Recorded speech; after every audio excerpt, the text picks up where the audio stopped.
ಕರಿಶನಾದ ಕೃಷ್ಣ ಆಕರ್ಷಿಸುವ ಯಾರ ಮುಖದಲ್ಲಿ ವ್ಯಕ್ತಿತ್ವಕ್ಕೆ ಇರುವುದೋ ಅವರ ಹತ್ರ ಹೋಗಿದಾಗ ಬೇಡಪ್ಪ ಅನ್ನಿಸುತ್ತದೆ. ಯಾರ ಹತ್ರ ಮಂದಹಾಸಪೂರ್ಣವಾಗಿರುತ್ತದೆ ಅವರ ಹತ್ರ ಇರಬೇಕು ಅಂತ ಅನಿಸುತ್ತೆ. ಹಾಗೆ ಆಕರ್ಷಣೆ ಕರ್ಷಣ ಬರಬೇಕಾದ್ರೆ ನಗುತ್ತೀವಿ. ನೀವೆಲ್ಲ ಬೆಳಗ್ಗೆ ಕೂತರು ಮಧ್ಯಾಹ್ನ 12 ಆಗಿ ಮಧ್ಯಾಹ್ನ 2:30 ಆಗುವಾಗ ಎಲ್ಲ ಮುಖದಲ್ಲಿ ಎಷ್ಟು ಸಿಟ್ಟಿರುತ್ತದೋ ಖಾಲಿ ಸ್ವರೂಪ ಕಾಣ್ತದೋ ಅಂತ ಹೆದರಿಕೆ. ಆದರೆ ಯಾವ ಬೇಸರವೂ ಇಲ್ಲದೆ ಆ ಸತ್ಯಗಳನ್ನು ಹಾಡುತ್ತಾ ಸಿಕ್ಕಾಪಟ್ಟೆ ಅವಸರವನ್ನು ಮಾಡದೆ ಶಾಂತವಾಗಿ 32 ಸಂಧಿಗಳನ್ನು ಕೂಡ ಇವತ್ತು ಇಂಥ ದೊಡ್ಡ ದೊಡ್ಡ ದೇವತಾ ಸನ್ನಿಧಾನ ಶ್ರೀ ವಿದ್ಯಾವನ ತೀರ್ಥರು, ಶ್ರೀ ವಿಶ್ವೇಶ ತೀರ್ಥ ಶ್ರೀಪಾದರು ತಮ್ಮ ತಪಸ್ಸಿನ ಬಲದಿಂದ ಮಾಡಿರುವ ಪ್ರತಿಷ್ಠಾಪನೆಯಲ್ಲಿ 83ನೇ ಇಸವಿಯಲ್ಲಿ ಪ್ರತಿಷ್ಠಾಪಿತವಾದದ್ದಕ್ಕೆ ನಡೆಸುತ್ತಾ ಅಧ್ಯಯನವನ್ನು ಮಾಡಿದಂತಹ ಅನೇಕ ವಿದ್ವಾಂಸರು ನಿತ್ಯ ಅರ್ಚನೆ ಮಾಡುತ್ತಾ ಈಗ ಶ್ರೀನಿವಾಸ ಮೂರ್ತಿಗಳು ಶುದ್ಧ ಅನುಷ್ಠಾನಗಳಲ್ಲಿ ನಿಂತುಕೊಂಡು ವಿಶೇಷ ಶಕ್ತಿಯನ್ನು ಪ್ರಜ್ಞೆಯನ್ನು ತುಂಬಿಸ್ತಾ ಇದ್ದಾರೆ. ಈ ಸನ್ನಿಧಾನದಲ್ಲಿ ದುರ್ಗಾದೇವಿಯ ಸನ್ನಿಧಾನದಲ್ಲಿ ಈ ದೊಡ್ಡ ಪಾರಾಯಣ ಪ್ರಕ್ರಿಯೆ ನಡೆದಿದೆ. ಎಲ್ಲ ಸ್ತ್ರೀಯರು ಮಾತ್ರ ಮಾಡ್ತಾರೋ ಕಂಡಿದ್ದೆ, ಕೆಲವು ಸಲ ಆಗಿರ್ತದೆ. ಈ ಗಂಡಸರು ಸುಧಾ ಪಾರಾಯಣ ಮಾಡೋದಿಲ್ಲ, ಈ ಕಡೆ ಮಾಡ್ತಾರೆ, ಎರಡೂ ಇಲ್ಲಂತಾಗುವ ಪರಿಸ್ಥಿತಿ ಬರ್ತದೆ. ಹಾಗಿಲ್ಲ, ಅನೇಕ ಹಿರಿಯರು ಕೂಡ ಸ್ವತಃ ಕುಳಿತು ಈ ಸಮಗ್ರ ಪಾರಾಯಣ ನಡೆಸಿದ್ದೀರಿ. ಒಂದು 2 ಮಾತು ಹೇಳಿ ಉಪಸಂಹಾರ ಮಾಡ್ತೇನೆ. ಯಾಕಂದರೆ ಮೈಸೂರಿಗೆಲ್ಲ ಹೋಗುವ ವಿದ್ಯಾರ್ಥಿಗಳಲ್ಲಿದ್ದಾರೆ. ನನಗೆ ನಿರ್ದೇಶನ ಏನಿತ್ತು ಅಂದರೆ 10 ಗಂಟೆ ಉಪನ್ಯಾಸ ಮಾಡಬೇಕು, ನನಗೆ ಸುತ್ತಾಗಬೇಕು. ಬೆಳಗ್ಗಿಂದ ಕುಳಿತಿದ್ದೀರಿ. ಹರಿಕಥಾ ಅಂತ ಕಥೆ ಅಂತ ಹೇಳಿದ್ರೆ ಇಲ್ಲಿ ಯಾವ ಕಥೆಯೂ ಇಲ್ಲ. ನೀವೇ ಗಮನಿಸಿದ್ದೀರಿ, ಹರಿಯ ಕಥೆ ಏನಾದ್ರು ಅಂತ ಇಲ್ಲಿ. ಹರಿಯ ಕಥೆ ಅಂದರೆ ಮಧ್ಯದಲ್ಲಿ ಕಥೆ ಹೇಳಿ ಆಮೇಲೆ ಒಂದು ಗೋವಿಂದ ಹಾಕಿ ಅಂತ ಹೇಳಿದಾಗ ಗೋವಿಂದ ಹೇಳಬೇಕು ಅಂತದ್ದು ಯಾವುದೂ ಇಲ್ಲ. ಹಾಗಾದ್ರೆ ಕಥಾ ಅಂತ ಹೇಳಿದ್ರೆ ಒಂದು ರೀತಿಯ ಚಾಟ್ಯ.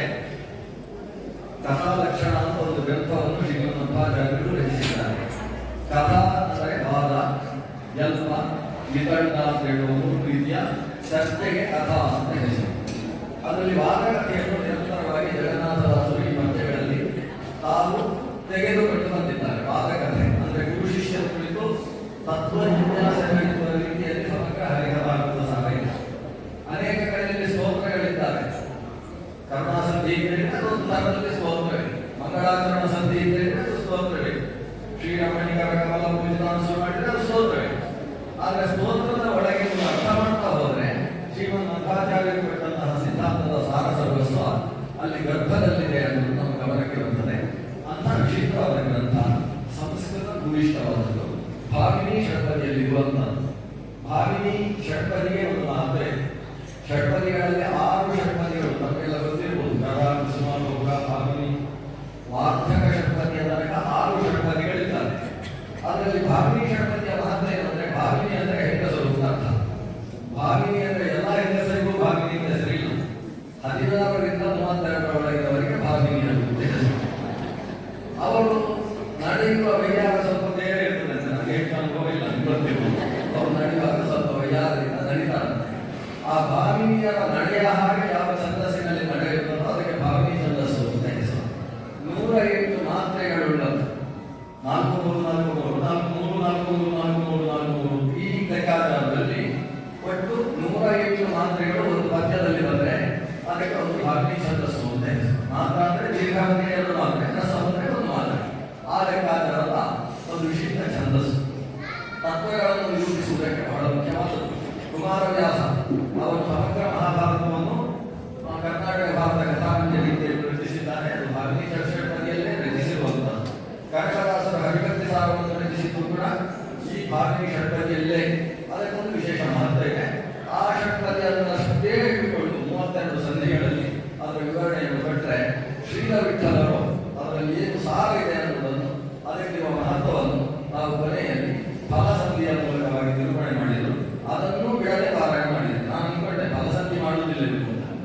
ಇಲ್ಲಿಗೆ 32ಕ್ಕೆ ಮುಗಿಸಿಬಿಡ್ತಾರೆ ಅಂತ. ಇಲ್ಲ, 33 ಪೂರ್ಣ ಆಯಿತು. ಅಧಿಕ ಮಾಸ ನಾಡಿದ್ದು ಬರುತ್ತೆ. ಅದರ ಒಳಗೆ 33 ನಾವು ಪೂರ್ಣವಾಗಿ ಮಾಡಿಕೊಂಡಿದ್ದೆ. 32 ಅನ್ನೋದು ಶ್ರೀಮನ್ ಮಧ್ವಾಚಾರ್ಯರ ವಾಯುಗುರುಗಳ ಲಕ್ಷಣ. ಆ ಲಕ್ಷಣದ ಸಂಖ್ಯೆಯನ್ನು ಅವರು ನಿಲ್ಲಿಸಿದ್ದಾರೆ. ಅದರ ಫಲವನ್ನು 33ರಲ್ಲಿ ನಾವು ಕಂಡಿದ್ದೇವೆ. ಬೆಳಗ್ಗಿನಿಂದ ಈ ಭಾನುವಾರವನ್ನು, ಭಾನುವಾರ ಅಂತ ಹೇಳಿದ್ರೆ ವಾಸನೇಶು ಅರ್ಕವಾಸರ ಪರ್ವಕಾಲ ಅಂತ ಸ್ಮೃತಿಕಾರರು ಹೇಳ್ತಾರೆ. ಅದೊಂದು ಪರ್ವಕಾಲ. ಅದರಿಂದ ಕೇವಲ ಬೇರೆ ಬೇರೆಯವರ ಧರ್ಮದ ದೇವಸ್ಥಾನ ದೇವಸ್ಥಾನಗಳಿಗೆ ಹೋಗ್ಲಿಕ್ಕೆ ಭಾನುವಾರವಿಲ್ಲ, ಚರ್ಚ್ಗಳಿಗೆ ಹೋಗುವುದಕ್ಕೋಸ್ಕರ ಭಾನುವಾರಗಳೇ ಅಲ್ಲ. ಅದೊಂದು ಪರ್ವಕಾಲ. ಗ್ರಹಗಳಲ್ಲಿ ಆದಿ ಗ್ರಹ ಆದಿತ್ಯ, ಸೂರ್ಯನ ವಾರದ ದಿವಸವೂ ಒಂದು ಬರುವ ಸ್ಥಿತಿ. ಆ ದಿವಸದಲ್ಲಿ ನಾವು ಕುಳಿತು ಬೆಳಗ್ಗಿನಿಂದ ಆಕಾಶದಲ್ಲಿ ಸೂರ್ಯ ನೆತ್ತಿಯಿಂದ ಜಾರುವುದು ಕಾಣಿಸಬಾರದು ಅಂತ ಆಕಾಶದಲ್ಲಿ ಮೋಡ ಇದೆ. ನೆತ್ತಿಯಿಂದ ಆ ಕಡೆ ಜಾರುವ ಹೊತ್ತಿನವರೆಗೂ ಕೂಡ ನಾವು ಹರಿಗಳನ್ನು ಸಾರ ಹೇಳಿದ್ದೇವೆ. ಶ್ರೀ ವಿಶ್ವಾಸನ ಶ್ರೀಮಾದರು ಇನ್ನೇನು 4 ಗಂಟೆ ಹೊತ್ತಿಗೆ ಆಗಮಿಸುವವರಿದ್ದಾರೆ, ವಿದ್ಯಾರ್ಥಿಗಳಿದ್ದಾರೆ. ಆದರೆ ಇದರಲ್ಲಿ ಭಾಗವಹಿಸುವುದಕ್ಕೆ ಅವರ ಭಾರತ ಕಾರ್ಯಕ್ರಮಗಳಿಂದ ಅಥವಾ ಕಾರ್ಯಕ್ರಮದ ಭಾರಗಳಿಂದ ಅವಕಾಶ ಆಗಲಿಲ್ಲ. ನಾವೆಲ್ಲ ಕೃಷ್ಣನ ಸನ್ನಿಧಾನದಲ್ಲಿ ಪಾರಾಯಣ ಮಾಡಿದ್ದೀರಿ. ಇದರ ಮೂಲಕ ಭಕ್ತವತಿ ಗೋಪಾಲಕೃಷ್ಣ ಆ ದಾಸರ ಗುರುಗಳ ಒಳಗಿರತಕ್ಕಂತಹ ಭಗವಂತ ಜಗನ್ನಾಥ ಪೂರ್ಣ ಮಟ್ಟದಲ್ಲಿ ನಮ್ಮೆಲ್ಲರನ್ನು ಅನುಗ್ರಹ ಮಾಡಲಿ ಅಂತ ಭಕ್ತಿಯಿಂದ ನಾವೆಲ್ಲ ಭಗವಂತ ಸನ್ನಿಧಾನದಲ್ಲಿ ಪ್ರಾರ್ಥನೆ ಮಾಡ್ತೇವೆ.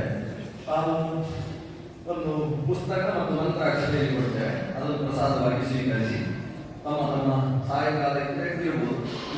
ನಮ್ಮ ಕರ್ತವ್ಯಗಳಲ್ಲಿ ಮನೆಯಲ್ಲಿ ಇವತ್ತು ಹಾಲಿಡೆ ಅಂತ ಹೇಳಿದ್ರೆ ಹಾಲಿಡೆ ಅಂತ ಯಾರು ಹೇಳುವವರು ಇದ್ರೆ ಅದಕ್ಕೋಸ್ಕರ ಮತ್ತೆ ಮನೆಗೆ ಹೋಗಬೇಕಾದ ಪರಿಸ್ಥಿತಿ ತಾವು ಹೊರಡಬಹುದು ಅಂತ ಹೇಳ್ತಾರೆ. ನಮ್ಮ ಸಂಸ್ಥೆಯ ವತಿಯಿಂದ ಭಾಗವಹಿಸಿದ ಎಲ್ಲ ಮಹಿಳೆಯರು